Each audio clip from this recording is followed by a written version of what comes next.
It's time to make Osso Buco.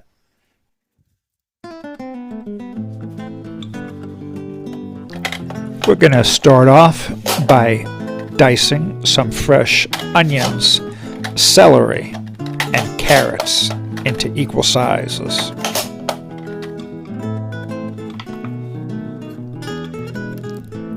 By taking a knife and cutting some slices on the edges, that will prevent the meat from curling up once it hits the hot pan.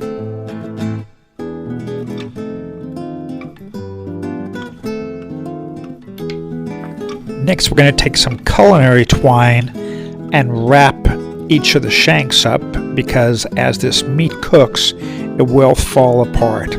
So by putting the twine around the side, it will keep the shape of the shank during its full cooking process.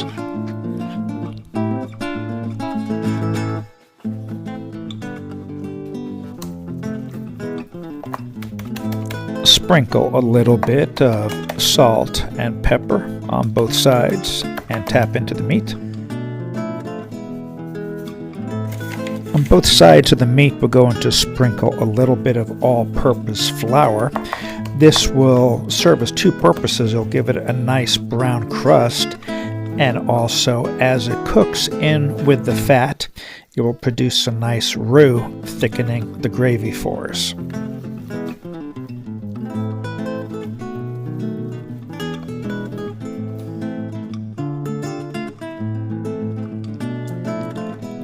Next, we add some nice Italian olive oil.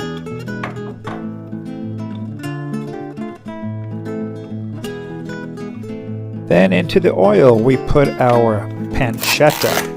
And we're going to cook the pancetta down until it renders all of its fat and leaves us a nice spicy oil to cook the beef in.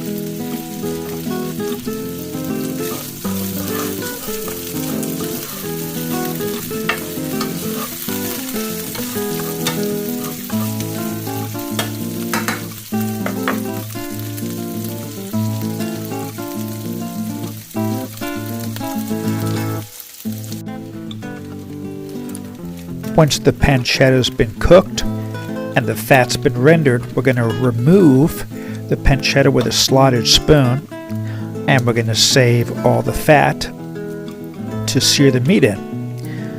And we're going to take this off of the fire so that we don't burn the grease.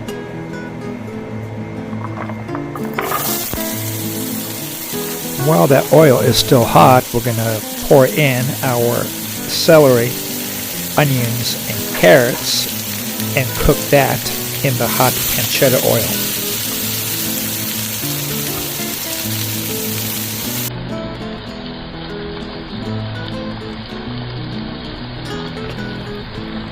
While the vegetables are cooking, about halfway through the cooking process, we're going to sprinkle in some nice fresh chopped garlic.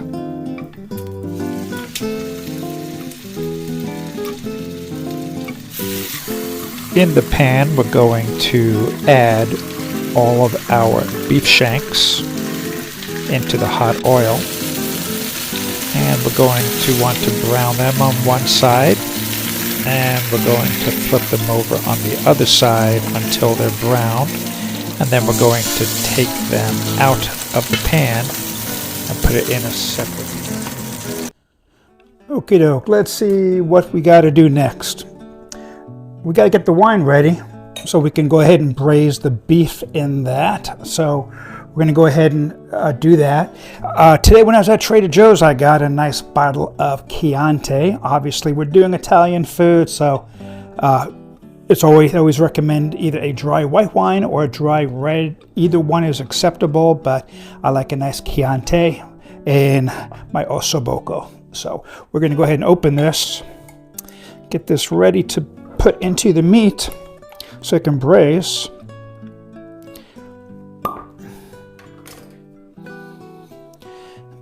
And we have to take a taste, obviously. See how this is.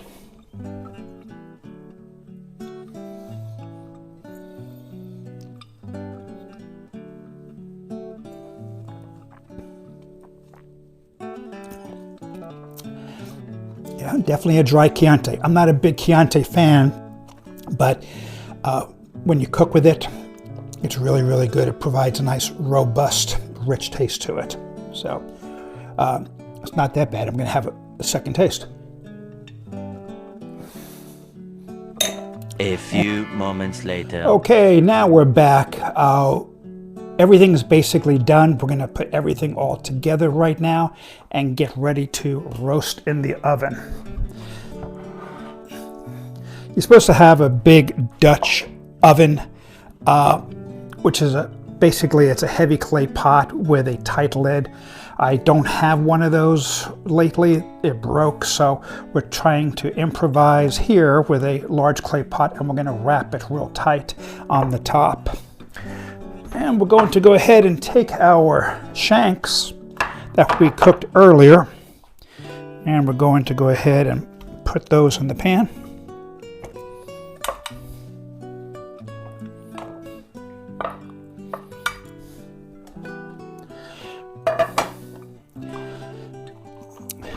And the red wine that we tasted earlier, or that I tasted earlier, we're going to go ahead and put 1.5 cups of red wine, the Chianti, right on top of the meat.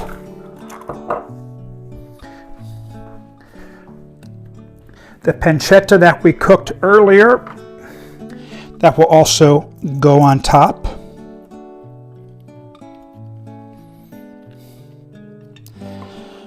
And again, make sure you get that oil from the pancetta. There's flavor in that. And then we're going to add the vegetables. Now on the vegetables, we are going to put in 2 whole sprigs of rosemary.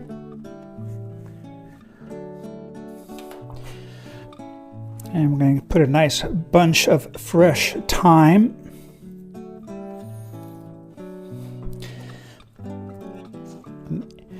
And then the mirepoix that we did earlier of the carrots and celery and onions, we're going to pour over the top as well.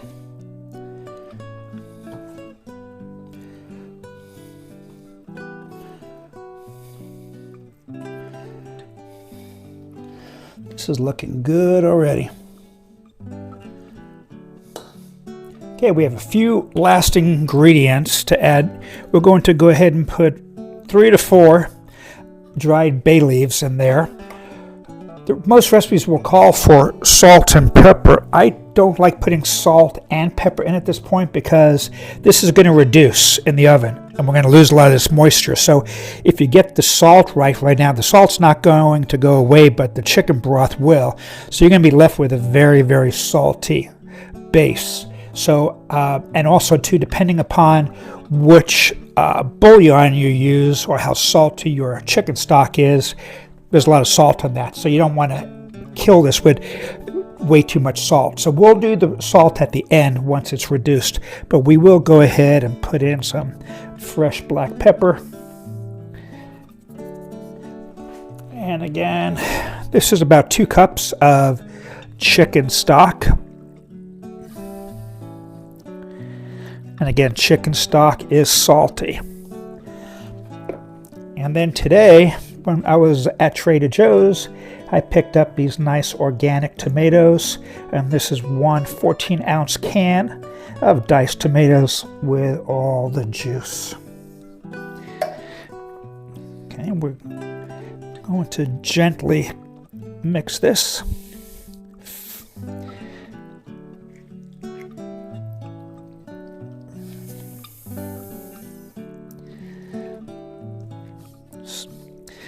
So this pan does look quite full right now, but obviously once it's in the oven and the meat cooks down and the sauce evaporates a little bit, it's going to look nice and tidy.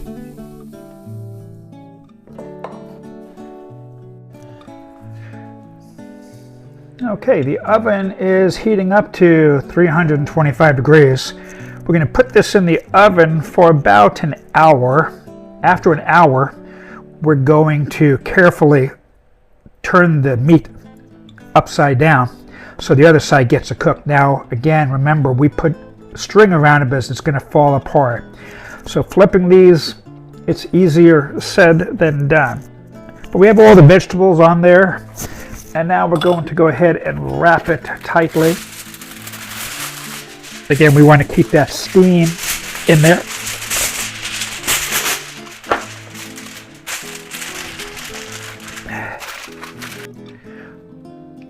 Okie dokie, the meat is still in the oven. Again, we're waiting for an hour to turn it, but in the meantime, we're going to make the gremolata. I'm waiting for you to ask, what is gremolata? I'm glad you asked. Gremolata, it's, you know, the Brazilians have a chimichurri sauce, and the Italians have a gremolata sauce. A lot of similarities. There's a little bit of olive oil, salt, garlic, lemon, and green herbs. In this case, we're using Italian parsley, and you know, they use typically basil or another parsley or cilantro in chimichurri. So again, we are going to do it the Italian way, and we're going to drizzle this on top of the meat once it's done. Let me show you what's all included in making a gremolata sauce. Okay, when we make a gremolata sauce, we are using Italian parsley. Again, this is not regular parsley, it's Italian. It has a bigger, flatter, wider leaf to it, and a little bit of a different taste to it as well. We're going to be using fresh chopped garlic. We're going to be having an orange zest. We will be using some olive oil, some fresh cracked black pepper, and some nice, thick, coarse kosher salt. And then that will make a nice drizzle for the top of the Osso Buco. And that, ladies and gentlemen, is a gremolata.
Okay, 1 hour has passed, so I've taken the meat out of the oven carefully, and now we will flip the meat over so that both sides can cook equally, and then we'll put it back in the oven for another hour.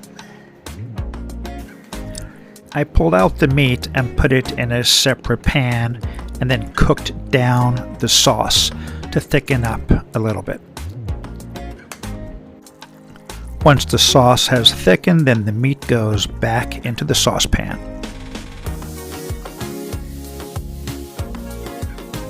Now it's time to plate up with a base of garlic mashed potatoes, and then the meat on top of the potatoes. And for show, we're going to add a little bit of the bone with the marrow on top of the potatoes. And we're going to make sure we have drizzled just enough gravy over the meat and the mashed potatoes.